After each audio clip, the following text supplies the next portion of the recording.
Bonjour à tous, on se retrouve aujourd'hui pour la nouvelle lune en Cancer qui aura lieu le 17 juillet 2023 à 20h33 heure de Paris sur le degré 24 et 56 minutes du Cancer. Alors, c'est une nouvelle lune et comme vous commencez à le savoir à présent, la nouvelle lune, c'est toujours un bon moment pour démarrer quelque chose de neuf, pour donner une impulsion dans un domaine de votre vie. Alors, en parlant de nouveaux projets et d'impulsion dans un domaine de votre vie, je vous rappelle que je suis en train de préparer une formation, de créer une formation qui tiendra place en avril 2024 et que si vous êtes intéressé par cette formation, vous avez une adresse dans la barre de description à laquelle vous pouvez écrire. C'est une adresse qui a été créée spécialement pour cette formation, donc c'est pas celle que vous utilisez habituellement pour me joindre et je vous enverrai des informations, le programme, etc. Sur cette formation à partir du mois de septembre. Si vous êtes intéressé, donc le mieux c'est d'envoyer un mail et puis vous allez recevoir en retour un petit mail qui va confirmer que je vous ai bien enregistré dans ma base de données et ensuite au mois de septembre je vous enverrai le programme, les infos. Comme je l'ai déjà dit, c'est une formation qui sera donnée en live sur Zoom et qui prendra un an environ, à raison d'une fois par semaine. Évidemment, il y aura quand même des temps de break aussi et chaque cours sera enregistré et pour ceux qui parfois sont absents au cours, eh ben, ils pourront récupérer dans une boîte à cet effet les cours auxquels ils n'auront pas pu assister. Alors donc, pour revenir à cette nouvelle lune, c'est une nouvelle lune dans le signe du Cancer et donc les premières personnes qui vont être touchées par cette nouvelle lune, ce sont les natifs du Cancer. Alors si vous avez votre soleil en Cancer, l'ascendant en Cancer, la lune, Vénus, Mars, un point, les nœuds nord, le nœud sud, etc., dans le milieu du ciel même, dans le signe du Cancer entre 20 et 28 degrés, eh bien vous êtes particulièrement touché par ce nouveau départ à prendre. Mais les autres signes de la croix cardinale, Capricorne, Bélier, Balance, particulièrement pareil, si vous avez des points ou des planètes entre 20 et 28 degrés de ces signes, eh bien, vont être touchés aussi. Pour les autres, il suffit, comme toujours, de regarder dans la barre de description les vidéos qui vont vous permettre, ce sont des tutos qui vous permettent de vous repérer sur une carte et d'avoir la signification des maisons. Donc, vous regardez dans quelle maison se trouve ce degré du Cancer, c'est-à-dire le degré 24, entre 24 et 25 degrés du Cancer, et ça vous donnera une idée du domaine dans lequel vous pouvez démarrer quelque chose de neuf, d'autant plus que le signe du Cancer, c'est quand même un signe cardinal, donc un signe d'initiative à prendre. Et donc, c'est doublement le moment pour démarrer quelque chose. Alors, le signe du Cancer, pour essayer de le comprendre un petit peu, pour comprendre l'énergie dans laquelle on va baigner pendant cette période-là, à savoir que c'est quand même une nouvelle lune, comprend toute la période qui va jusqu'à la nouvelle lune suivante. Donc, même si on analyse les pleines lunes entre-temps, on reste quand même sous l'énergie de la nouvelle lune pendant toute la lunaison, donc jusqu'à la prochaine nouvelle lune qui sera en Lion. Donc la pleine lune n'altérera pas ce que je vous dirai sur la nouvelle lune. Donc le signe du Cancer, c'est un signe de l'été dans lequel le soleil culmine. Mais c'est aussi dans ce signe que petit à petit, eh bien, la lumière pardon, est en train de décroître, est en train de décliner après avoir pris le dessus sur l'obscurité à l'équinoxe de printemps. Elle a cru, elle a été croissante et maintenant, elle est sur sa pente de décroissance, bien que la lumière reste dominante, reste souveraine. C'est pour cela que pour ces raisons, que certaines qualités qui sont particulières euh, à cette idée de lumière qui va petit à petit décliner sont attribués au signe du cancer, comme par exemple le retour sur soi, hein, puisqu'on retourne vers l'ombre, la lumière est en train de décliner. Donc le retour sur soi, l'exploration de sa carapace, de son intériorité, c'est la redescente vers l'ombre, vers l'inconscient, qui sera évidemment plus flagrante à partir de l'équinoxe d'automne, mais qui a néanmoins commencé et qui commence à s'amorcer dans ce signe, encore une fois, même si la lumière est toujours triomphante. C'est donc un signe de retour sur soi, de retour à la source aussi, qui peut être représenté par cette intériorité, mais aussi par d'autres sources symboliques, le retour vers la famille, vers le foyer, vers ses racines, vers son pays natal, vers ses lieux du passé, vers l'enfance, des souvenirs de l'enfance, du passé qui peuvent rejaillir, ou des personnes de l'enfance ou du passé qui peuvent rejaillir, d'autant plus qu'on va avoir à la fin du mois, et on sera toujours sous le joug de cette nouvelle lune, une Vénus qui va rétrograder. Donc toutes ces questions seront d'actualité ici, avec une grande sensibilité dans cette exploration, dans les relations avec la famille, peut-être plus d'émotions qui sont liées éventuellement au foyer. Il peut y avoir des personnes aussi qui vont stimuler toutes ces émotions. Ça peut être des lieux, hein, qui font rejaillir des émotions, des moments partagés en famille où on va regarder les vieux albums photos, des vieilles vidéos, etc. Donc c'est un signe aussi, le signe du cancer qui est lié au voyage. On en parle moins en général. Pourquoi? Eh bien parce qu'il est gouverné par la Lune qui est sans cesse en mouvement, donc un signe qui parle aussi de déplacement, de voyage, mais aussi de regroupement de personnes qui va signer le collectif, le public, la foule par exemple. Donc évidemment, on peut participer davantage à des bains de foule, qu'il s'agisse d'aller sur des plages bondées ou dans des festivals de musique par exemple, de participer à des fêtes durant cette période estivale. Alors les anciens disait de ce signe qui nous faisait passer de l'idéal, puisque c'était le moment où la lumière avait culminé, hein, au début du signe du cancer, à la matière, puisque c'est là où on redescend en fait vers l'intériorité. Donc ils appellent ça le chemin de l'incarnation, qui va être lié aussi aux naissances, à la fécondité, au passage de l'imaginaire par exemple à la créativité. C'est donc un bon moment aussi pour tous ceux qui veulent passer de l'idée ou d'un idéal ou d'une envie de quelque chose à sa réalisation, de l'imaginaire à l'œuvre. C'est le moment en tout cas d'incarner vos rêves dans le réel. Sur le plan des émotions, le cancer nous parle aussi déjà d'émotions assez intenses, de dépendance parfois, d'insécurité, puisque c'est un lieu qui va rechercher la sécurité. Donc, quand la sécurité n'est pas là, d'anxiété aussi, de nostalgie, on a parlé du passé parce qu'on se sent, par exemple, coupé ou séparé de quelque chose ou de quelqu'un. On se sent séparé de ce qui constitue pour nous la source, en fait. Donc, on pourrait ici soit chercher plus de sécurité, plus de confort avec ce dont on se sent éloigné ou séparé. Par exemple, retrouver la sécurité dans les bras de quelqu'un dont on est séparé, que ce soit sur le plan amoureux ou familial ou autre, hein.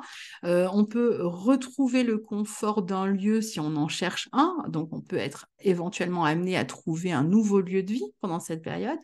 Retrouver aussi la douceur des liens familiaux qui pourraient nous permettre de nous réconforter, toujours dans la mesure où on se sentirait insécurisé, d'un lieu d'enfance aussi, ou au contraire, dans des situations où on est beaucoup trop insécurisé, eh bien, on va chercher à couper avec ces liens toxiques.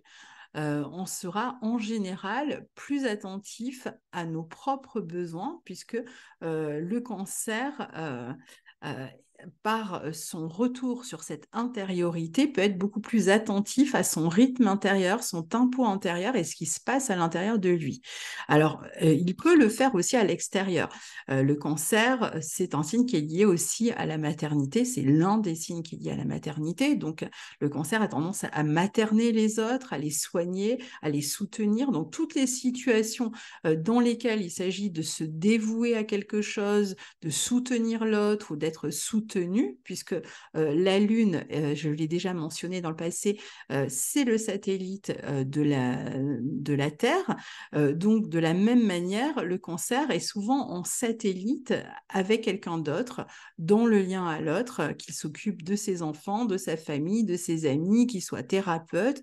On devra juste vérifier à quoi et à qui on s'attache ici et faire attention justement à ne pas devenir dépendant d'un autre dans certaines situations, surtout dans les situations de soutien, ni rendre l'autre dépendant de nous. Donc voilà un peu pour l'énergie d'une nouvelle lune en cancer. Alors je vais vous montrer à présent la carte de cette nouvelle lune. Donc je vais vous la partager, ce sera peut-être plus facile pour vous de suivre ce que je vous explique. Alors, on a énormément d'aspects lors de cette nouvelle lune. Alors, vous voyez, la nouvelle lune ici, elle est au trigone de Neptune. Elle est sextile à Uranus en taureau. Elle est opposée à Pluton en Capricorne. Alors, il est clair que avec cette nouvelle lune en Cancer, signe de la famille, opposée à Pluton en Capricorne, les questions familiales, les drames familiaux sont vraiment au cœur de l'actualité, des sujets brûlants, évidemment.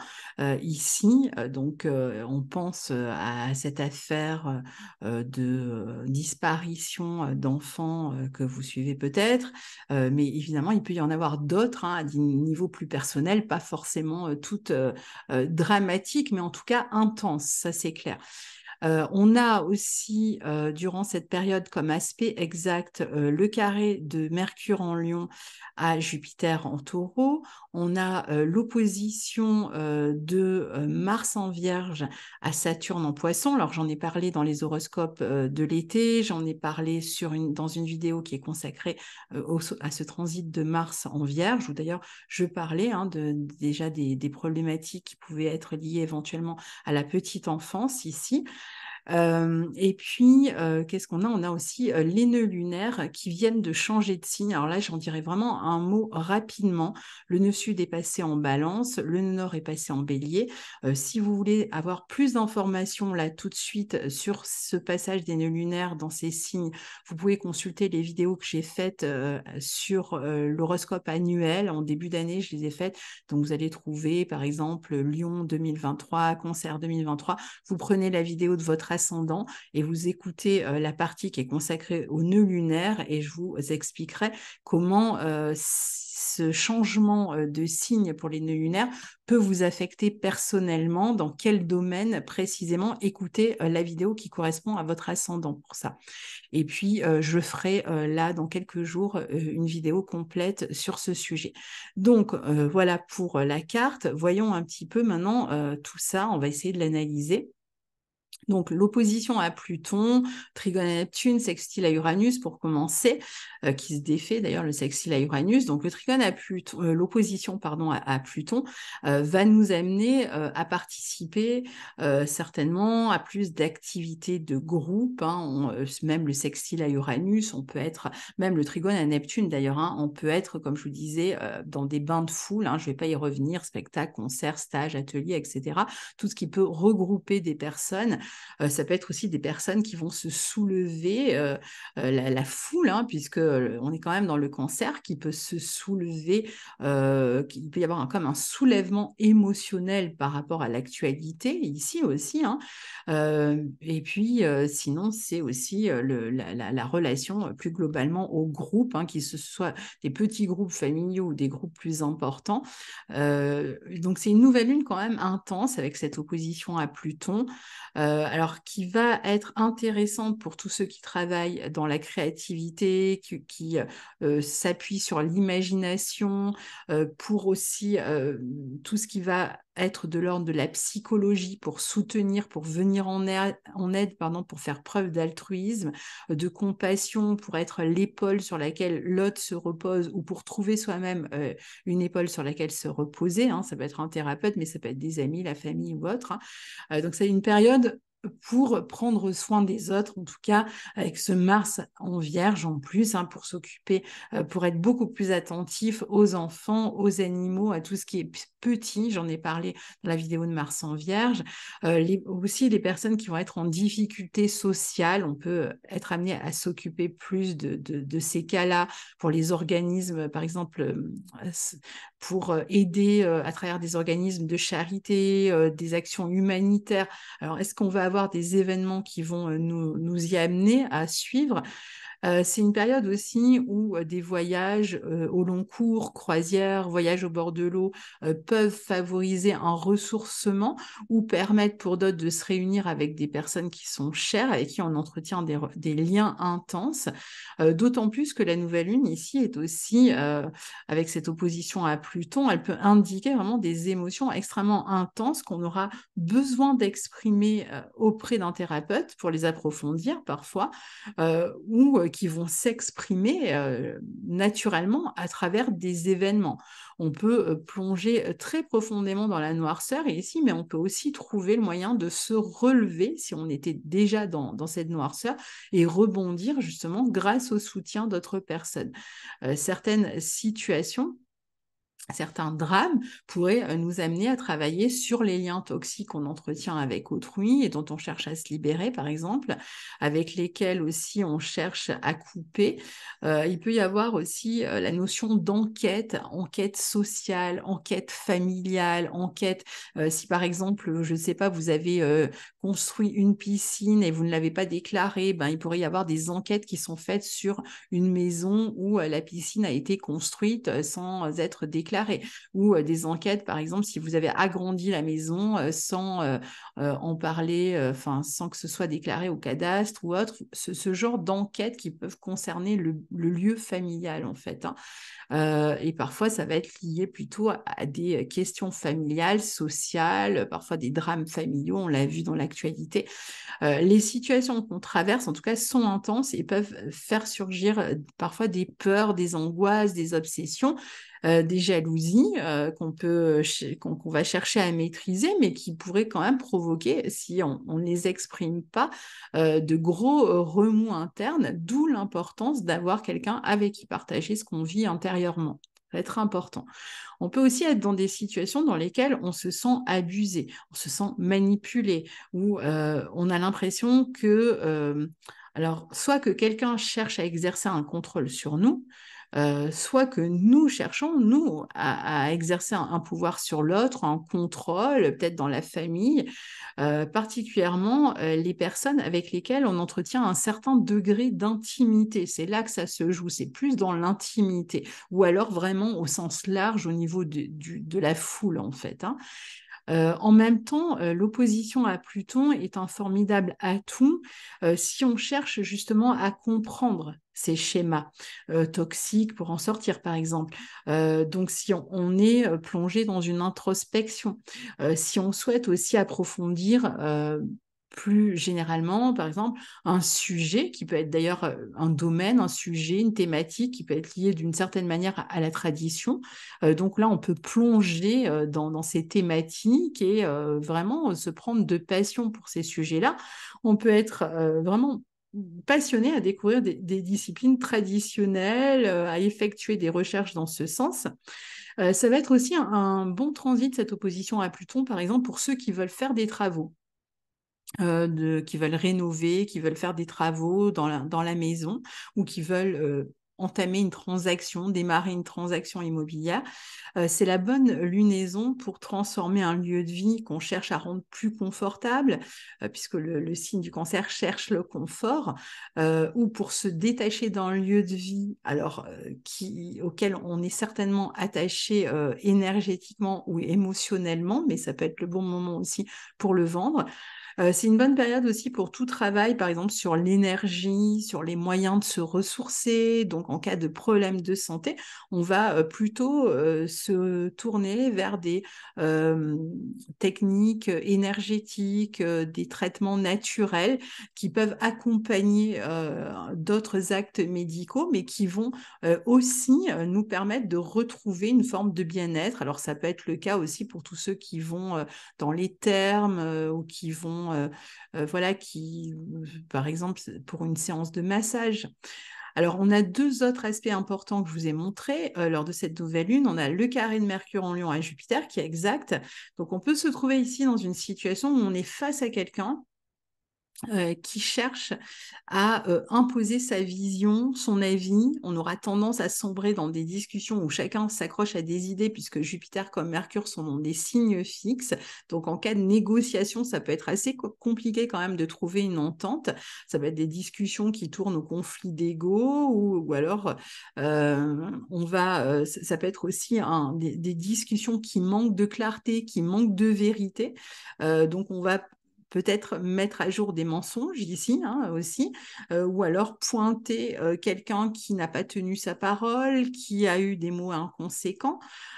Pour bien utiliser cette énergie, il va être au contraire recommandé de s'ouvrir à une vision plus large par rapport à une situation. Parfois, ça va être aussi d'ouvrir son esprit à d'autres informations, à d'autres possibilités, à d'autres savoirs, par exemple. Donc, à développer des compétences aussi. Si on travaille sur un projet, on doit être capable d'ouvrir son champ de compétences, de connaissances, de l'élargir, tout en étant capable de s'attacher aux détails, ce qui n'est pas évident avec un carré de Mercure à Jupiter. Donc, il faut faire attention de ne pas être trop comment dire, synthétique en fait dans son approche, mais de réussir à lier les connaissances et la précision.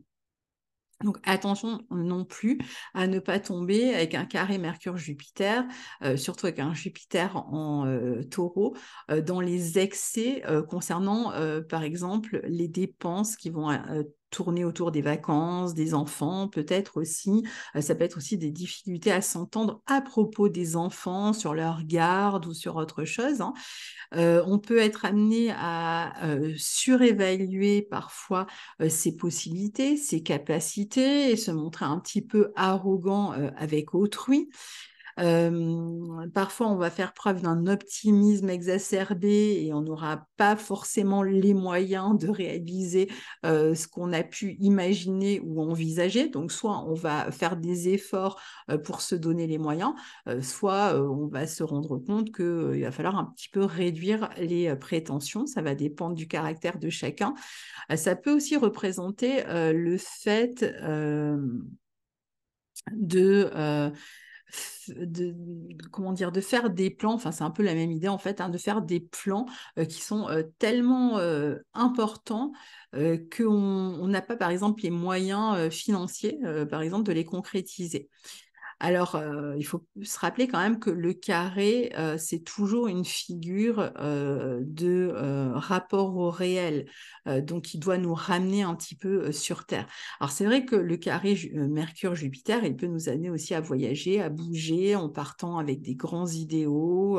Mais attention, voilà, là aussi, à ce que tout soit clair, surtout si vous vous apprêtez à aller vivre dans un autre pays. Parce que si c'est un voyage, bon, bah, à la limite, s'il y a un problème dans les réservations ou autre, c'est moins compliqué. Mais si vous apprêtez à vivre dans un autre pays, à emménager dans un nouveau pays, soyez sûr en fait des termes du contrat ou des informations que vous avez glanées pour vous installer dans ce nouveau lieu. L'autre aspect important, je vous l'ai dit, c'est l'opposition de Mars Vierge à Saturne en Poisson, qui lui aussi n'est pas étranger à la notion de rapport au réel, puisque Saturne, on peut dire que parfois, on se le prend un petit peu comme un mur. Donc, il y a vraiment l'idée ici, sur le plan de l'action que représente Mars, de la précision, de la technicité, de la volonté de bien faire, de se perfectionner.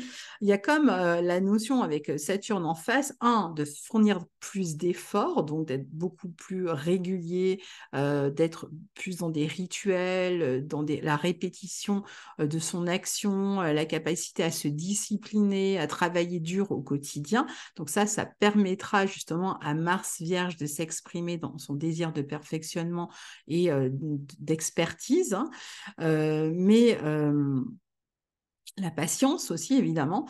Donc, plutôt que de vouloir, on l'a vu, hein, voir tout en grand, plutôt réduire un petit peu pendant un temps et adopter la technique des petits pas, plutôt que de sombrer dans des délires de grandeur. Et parce que ce Mars face à Saturne, en fait, ce qu'il fait, c'est qu'il nous pose avec Saturne face à nos limites. Donc, moi, j'arrive plus à progresser. Comment je peux faire pour progresser? Mercure carré Jupiter, j'ouvre mon savoir. Je m'intéresse à d'autres savoirs, à d'autres connaissances. Je viens là où j'étais limitée, là où je ne pouvais plus avancer. Eh bien, je vais ouvrir ma vision là où je n'avais plus de vision du futur, là où je n'arrivais plus à progresser, quel que soit le domaine, hein, finalement. Eh bien, j'ouvre ma vision, je m'ouvre à d'autres options, là où c'est coincé, une négociation, une relation, etc. Eh bien, j'ouvre sur d'autres domaines et j'ai cette possibilité de le faire ici. Et inversement, le fait d'être face à nos propres limites, ça peut être aussi un avantage dans le sens où on va peut-être réduire le champ d'action. Comme je l'ai dit dans la vidéo sur Mars, être peut-être plutôt monomaniaque et euh, ne pas parler de manière inconséquente tant qu'on n'a pas avancé dans un travail ou dans toute situation où on cherche d'avancer. Donc plutôt que se vanter, hein, globalement, eh bien essayer d'avancer vraiment tranquillement. Alors c'est vrai que parfois on peut manquer de temps, on peut manquer, je vous l'ai dit, hein, de compétences, d'argent, de connaissances, d'enthousiasme même, hein, là particulièrement sur cette période-là. On peut manquer de foi aussi dans quelque chose, mais pourtant, ce transit, si on prend vraiment son rapport au réel qu'il suggère, il nous permet justement de surmonter les difficultés. En adoptant cette technique des petits pas et ce perfectionnement, cette capacité aussi, plutôt qu'à subir la critique ou à se dévaloriser, à critiquer dans le sens de voir un petit peu ce qui nous sert et ce qui nous sert moins et de modifier en fait ce qui ne nous sert plus. En tout cas, on a la possibilité de trouver les moyens de sortir de cette paralysie d'une certaine manière et de combler ce qui manque. Mais bon, ça va demander du temps. Donc ici, on retombe finalement sur l'aspect principal de cette nouvelle lune, son trigone à Neptune, qui est la capacité finalement à combler ses besoins, à être à l'écoute de ses besoins, à se réaliser dans la foi, à se connecter à son potentiel, quelle que soit la situation affective ou autre, en termes de projet professionnel, pour surmonter peut-être un manque de confiance hein, qu'on pourrait traverser ici. Pour certains, cette opposition, parce que là, on voit le bon côté de l'opposition, j'en ai parlé dans la vidéo sur Mars en Vierge, c'est aussi une position qui peut nous parler parfois de violence, donc bon, quand même attention ici, d'insécurité quelque part, de la nécessité de se protéger. Saturne vient faire bouclier un petit peu, se protéger dans une situation où on se sent insécurisé. Donc cette opposition Mars-Saturne, elle peut donner aussi parfois des rigidités en réponse à des situations où on se sent critiqué. On peut ressentir que quelqu'un a abusé de son pouvoir. Alors ça peut être l'adulte envers l'enfant, envers l'adolescent qui abuse de son pouvoir. Et ici aussi, hein, là on a eu d'ailleurs pas mal de faits d'actualité qui vont un peu dans ce sens-là, puisque Mercure, autant la Vierge peut représenter la petite enfance, mais avec Mercure en Lion, Mercure, ça peut aussi représenter l'adolescent ici. Mais pour tous, en tout cas, il va être question de se poser des limites ou de poser des limites aux autres, à moins qu'une personne en face ne nous pose ses propres limites et nous oblige à prendre une autre voie, hein, puisqu'on a vu qu'il y avait quand même une voie qui s'ouvrait avec ce Mercure carré à Jupiter, une autre possibilité. Donc, poser des limites, c'est aussi se montrer parfois réaliste avec une situation, c'est l'assumer et ne pas trop déborder du champ des possibles tant que nous n'avons pas amélioré nos possibilités d'action. Donc, être conscient donc de là où on en est, du chemin parcouru, en même temps que du chemin qui reste à parcourir, détecter ce qui nous freine, nous limite, et y remédier en fait. Hein. Donc de cette prise de conscience peuvent naître des possibilités d'ouverture ici. Et donc je vous le disais vraiment en quelques mots, hein, je ne vais pas y rester longtemps, on a aussi les nœuds lunaires qui changent de signe ce même jour, donc je vous invite à retrouver les horoscopes annuels, je les mettrai cliquables à la fin de la vidéo. Ici, le nœud nord qui passe dans le signe du bélier, le nœud sud qui passe dans le signe de la balance.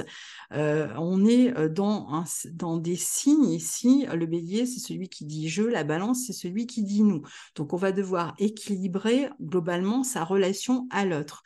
Alors, il ne s'agit pas, comme moi, je ne suis pas du tout partisan de ce que l'astrologie moderne peut véhiculer comme idée sur les nœuds lunaires qui va nous dire d'aller en direction du nœud nord coûte que coûte, parce que c'est là qu'est notre mission et de complètement abandonner ce qui se passe du côté du nœud sud. Je pense que c'est vraiment un équilibre entre les deux et que c'est un aller-retour même incessant entre le nœud sud et le nœud nord qui permet de faire émerger eh bien, la substance des signes qui sont touchés, donc en l'occurrence bélier, balance.